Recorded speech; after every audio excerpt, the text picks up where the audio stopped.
बदलते मौसम के साथ अस्थमा पेशेंट की परेशानियां भी बढ़ने लगती हैं, जैसे कि खांसी होना, बलगम आना, सांस लेने में तकलीफ होना, घड़ घड़ की आवाज़ आना। ये सभी परेशानियां एक दमा मरीज की परेशानी को और भी ज़्यादा बढ़ा देते हैं।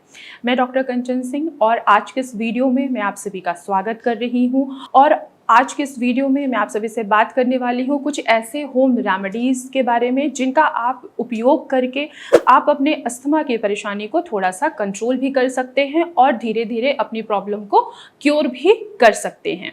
तो चलिए वीडियो को स्टार्ट करते हैं। जैसा कि आप सभी को पता है कि अस्थमा हमारे फेफड़े से रिलेटेड ही समस्या होती है।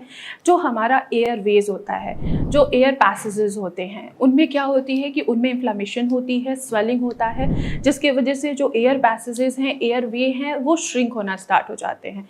श्रिंक होने की वजह से वहाँ पे म्यूकस का प्रोडक्शन ज़्यादा होता है और फिर पेशेंट को खांसी भी आती है, साथ ही साथ सांस लेने की भी तकलीफ बढ़ जाती है। अब जैसा कि आप सभी को पता है कि जो हमारा लंग्स है वो डायरेक्ट इन्वायरमेंट के टच में रहता है।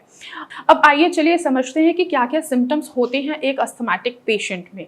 फर्स्ट ऑफ ऑल जो सिम्टम्स आपको नज़र आएगा वो होगी खांसी। खांसी पेशेंट को बहुत ज़्यादा आती है और आती है तो कंटिन्यू आती है। कंटिन्यू खांसी आने की वजह से पेशेंट के चेस्ट में, सीने में दर्द भी होता है, जकड़न भी महसूस होता है और घड़ घड़ की आवाज़ भी आती है। इसके अलावा म्यूकस का प्रोडक्शन बहुत ही ज़्यादा सीवियर होने की वजह से पेशेंट को ब्रीदिंग इश्यूज आते हैं, यानी कि वो खींच खींच के सांस लेने की जैसी समस्या भी उनको देखने को मिलता है। हम बात कर रहे हैं कुछ ऐसे होम रेमेडीज़ के बारे में। एक दमा का मरीज़ इन होम रेमेडीज़ को इस्तेमाल करके अपने सिम्टम्स पे काफ़ी हद तक कंट्रोल पा सकता है। तो देखिए, जो पहली होम रेमेडी है वो है मेथी दाना। आप मेथी दाने का इस्तेमाल करके आप अपने बढ़ते हुए बलगम को, आए हुए स्वेलिंग को आसानी से कम कर सकते हैं, क्योंकि मेथी दाने में एंटी इंफ्लामेटरी प्रॉपर्टीज़ होती है। ये आपके एयरवेज में जो स्वेलिंग आई हुई है उसको कम करेगा, जो एक्स्ट्रा बलगम बन रहा है उसको बाहर निकालेगा। तो आप मेथी दाने का इस्तेमाल कर सकते हैं। अब आप कैसे इस्तेमाल करें मेथी दाने का? आपको क्या करना है, 2 चम्मच मेथी दाना लेना है, उनको 1 कटोरी पानी में रात भर के लिए सोक कर लीजिए। सुबह उठिए, 2.5 लीटर पानी में मेथी दाने को बॉईल करिए। जो आपने पानी इकट्ठा किया है वो भी पानी आप ऐड ऑन कर दीजिए।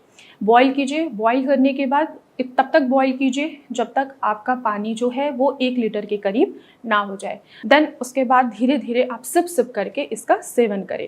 आप खुद देखेंगे कि जिस दिन से आपने मेथी दाने के पानी का इस्तेमाल किया है और उसी दिन से आपका जो बलगम बहुत ज़्यादा बन रहा है, आपको जो खांसी बहुत ज़्यादा आ रही है, आपको जो सांस लेने में तकलीफ़ हो रही है, वो आपका काफ़ी हद तक कम हो चुका है। तो आप मेथी दाने के पानी का आसानी से सेवन करके आप अपने बढ़ते हुए बलगम को और दमा में जो आपको अटैक आ रहा है, सांस लेने की परेशानी को आसानी से कम कर सकते हैं। दूसरी होम रेमेडी है अजवाइन के पानी का इस्तेमाल करके। अब सोच रहे होंगे आप लोग कि अजवाइन पानी भी हमें पीना है क्या? तो ये आपको पीना नहीं है, इसका आपको भाप लेना है। 1 लीटर पानी में आधा चम्मच या 1 चम्मच के करीब अजवाइन डालिए, उसको बॉईल कीजिए।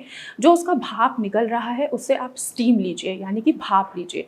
इससे क्या होगा कि अजवाइन में एंटी इन्फ्लेमेटरी प्रॉपर्टीज़ पाई जाती है, वो आपके बढ़ते हुए बलगम को डिज़ोल्व करेगा और स्टूल के जरिए बाहर निकालेगा। और साथ ही साथ जो आपको कफ बन रहा है और आपको सांस लेने की जो तकलीफ़ बढ़ रही है, वो अजवाइन के पानी का अगर आप स्टीम ले रहे हैं तो इससे आपको काफ़ी हद तक आराम मिलेगा। इसके अलावा आप एक्सरसाइज कीजिए, कुछ योगा करिए, मेडिटेशन करिए, जिससे आपकी परेशानी धीरे धीरे कम होती चली जाए।